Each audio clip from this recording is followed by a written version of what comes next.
We start with the summit between Presidents Putin and Trump in Helsinki. Although they have met before as world leaders gathered, this was their first one-on-one. President Trump called for cooperation despite recent international disputes. The disagreements between our two countries are well known, and President Putin and I discussed them at length today. But if we're going to solve many of the problems facing our world, then we're going to have to find ways to cooperate in pursuit of shared interests. Too often in both recent past and long ago, we have seen the consequences when diplomacy is left on the table. President Putin agreed, saying the Cold War ended a long time ago. I consider them quite successful and useful. We examine the current state and perspective of Russia-U.S. relations, as well as key issues of the international agenda. It's obvious to everyone that bilateral relations experience a complicated period, but these difficulties and the current tense atmosphere don't have any objective reasons. The Cold War has been over long ago. The times of an acute ideological opposition of the two countries have become a thing of the past. The global situation has profoundly changed. For more on this, let's go to RT's Anya Parampil in Helsinki, Finland. Anya, how did it feel to be in the room? What's the mood there? Well, it depends on who you ask, Holland. The President Trump and Putin seemed very confident, you could say even delighted, following their 2-hour-long discussion, followed by lunch this afternoon. However, the Washington press corps, which I've been traveling with here, seems distraught, just can't seem to wrap its head around the idea that Trump and Putin are actually engaging in diplomacy.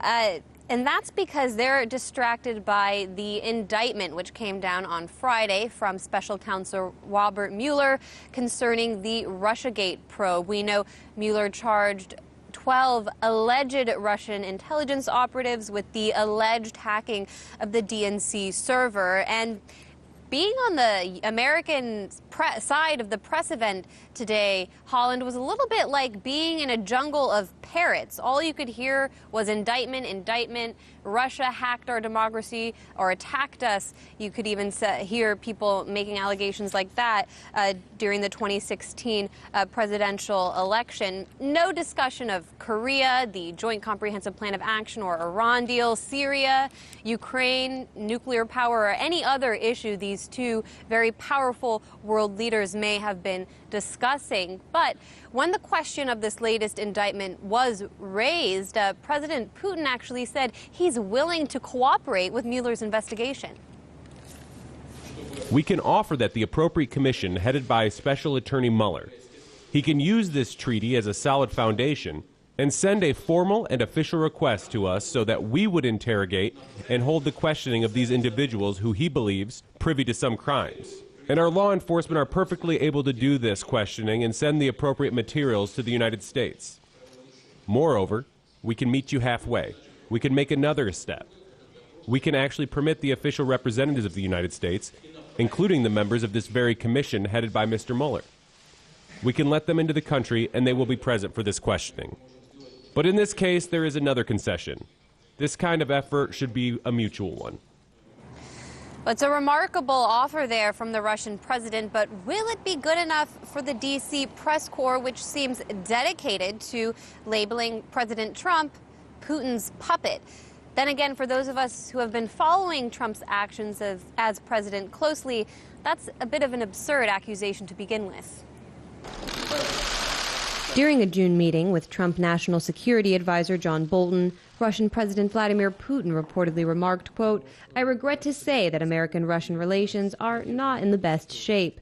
Putin blamed a, quote, "acute domestic political struggle in the United States for the tension." And considering how the U.S. political establishment and corporate media have talked about U.S.-Russia relations since the 2016 election of Donald Trump, who could disagree? Trump collusion with Russia. Russian hacking of the DNC. The hacking campaign. Into what Russia was doing and whether or not the Trump campaign was in on it. Russia hacked the 2016 elections, and they're going to do it again. Russia interfered with the U.S. presidential election. The Trump-Russia collusion. Trump is basically the propagandist of Putin's dreams, and who knows why he's acting this way? Maybe he's compromised. Maybe he's an idiot. That President Trump to this day has said nastier things publicly about me, Don Lemon, Chuck Todd, Meryl Streep, and the cast of Hamilton than he has of former KGB operative and current human rights repressor Vladimir Putin. From the invasion of Crimea to interference in our election, this is the president continuing to keep Putin close. After all the speculation, after all the worry, we are actually about to find out if Russia maybe has something on the new president. We're about to find out if the new president of our country is going to do what Russia wants. This constant barrage of anti-Russia hysteria has led President Trump to state multiple times that U.S.-Russia relations are at an all-time low, even worse than during the Cold War. It would be wonderful, as we were discussing just a little while ago, if NATO and our country could get along with Russia. Right now, we're not getting along with Russia at all. We may be at an all-time low in terms of relationship with Russia. Former Democratic candidate for president Hillary Clinton has gone so far as to call President Trump Putin's puppet, a charge the president rejects. In February, Trump took to Twitter to declare, quote, "I have been much tougher on Russia than Obama. Just look at the facts. Total fake news." And he may have a point. Last year, the U.S. imposed such harsh sanctions targeting Russia that even European allies opposed their reach. On top of that, the U.S. Treasury Department has levied sanctions against dozens of Russian officials, business people, and business entities under Trump's watch.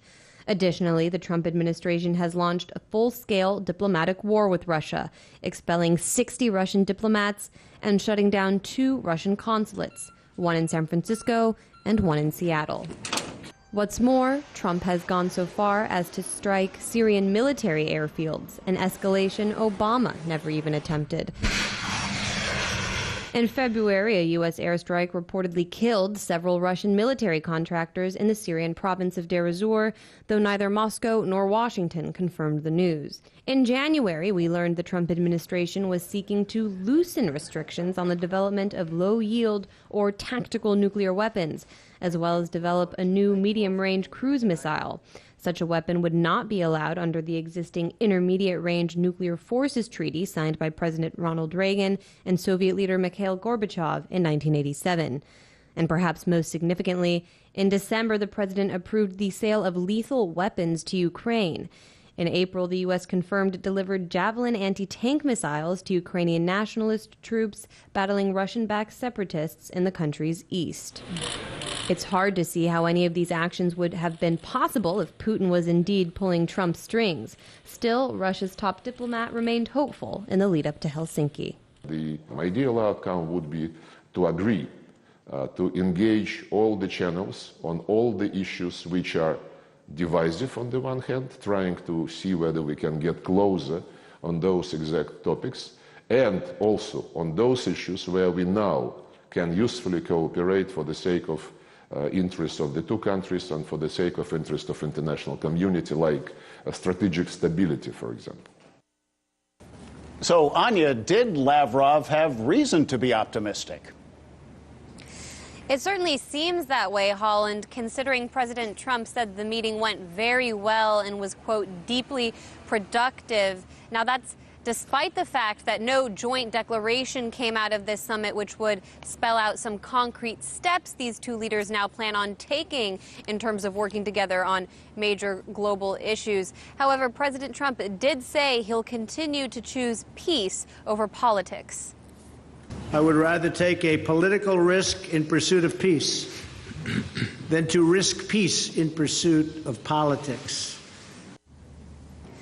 One area on the global stage where peace over politics is desperately needed is Syria, Holland. And President Putin said this afternoon that Syria may be the first place where we witness what good improved Russia-U.S. relations can bring.